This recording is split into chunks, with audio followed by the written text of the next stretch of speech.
Hello students, welcome to class 2 of unit 2, that is reaction mechanism in coordination compounds. Okay, so usually the most of the reactions in inorganic chemistries are the ionic in nature. Ionic means they are very fast. For example, I have taken here NaOH. So when you treat this with HCl, so what will happen here? So this NaCl, Na plus ion react with Cl to give you NaCl, Na plus Cl minus, and the neutralized water molecule neutralization. So it's very fast. Okay, so you cannot go for the mechanism to study this. So ionic reactions are very fast, but in coordination chemistry, coordination complexes, they are very slow. So we can learn the mechanism in the coordination. So that's why this topic is kept for you for this unit 2, that is reaction mechanism in coordination complexes, that is electron transfer reactions and substitution reaction like in organic chemistry. So substitution reaction in octahedral complexes can also be learned here, okay, because of the slow nature of the coordination complexes like SN1 reaction, SN2 in organic chemistry. Similarly, substitution, nucleophilic substitution reactions we can see in coordination chemistry. That is a replacement. What is a nucleophile here? So nucleophile is what? Metal is there, so metal with the ligand. So metal with ligand. So metal ligand. Ligand is what? Negatively charged. That means this act as a nucleophile. So that's my replacement of one ligand with another ligands. In the coordination complex, we call it as a nucleophilic substitution reaction. And what about electrophilic? Electrophilic means what? Here metal is in plus state, so it acts as an electrophile. So where there is a substitution of metal here, so we call it as a electrophilic substitution reaction. Now for example, we'll take it. So octahedral complexes, we will learn it. Substitution reaction. So this is one octahedral complex, MX6, general complex here.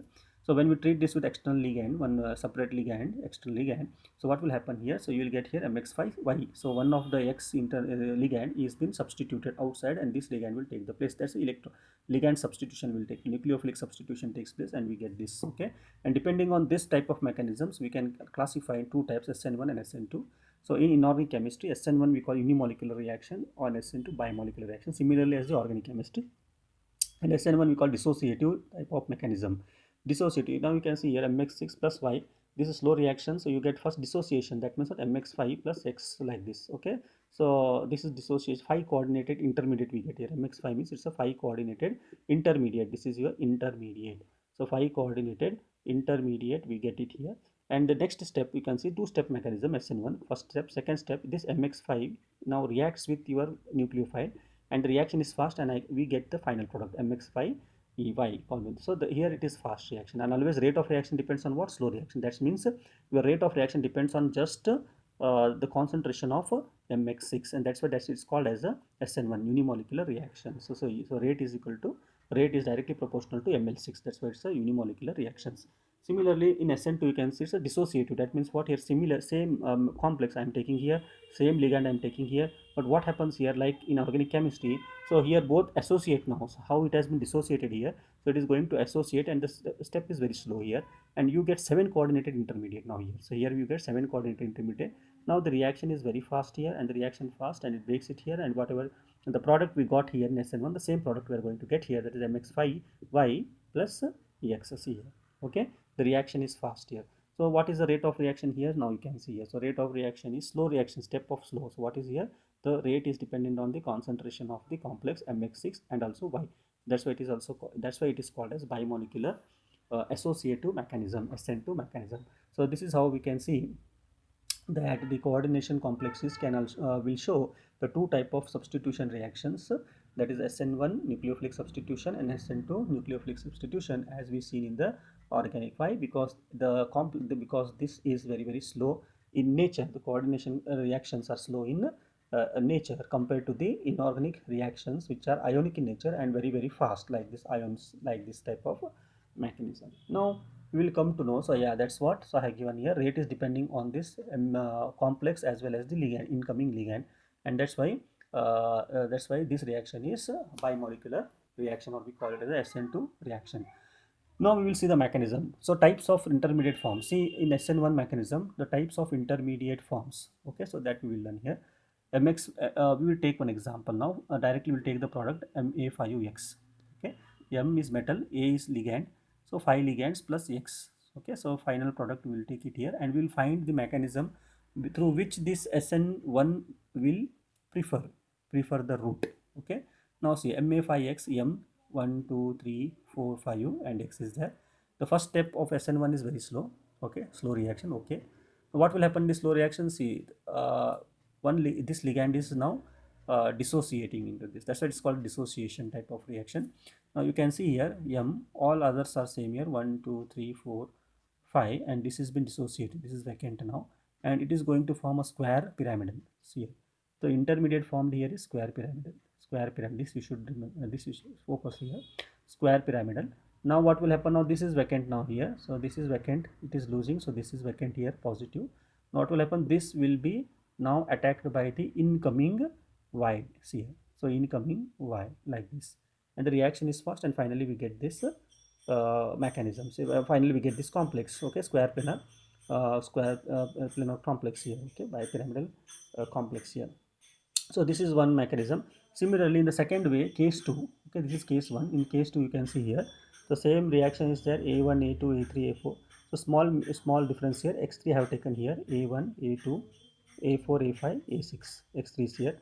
So in second case, you can see here again same thing. X is going to be included here. So what will happen in this case, case 2? So there is change in angle now, because see here. So what happens here? The sex is going to be introduced into the here. So what will happen? Dissociative type of reaction. So this is going now. So when this is this has been relieved from the metal here. So what will happen here? It will take a form of trigonal bipyramidal. You can see here.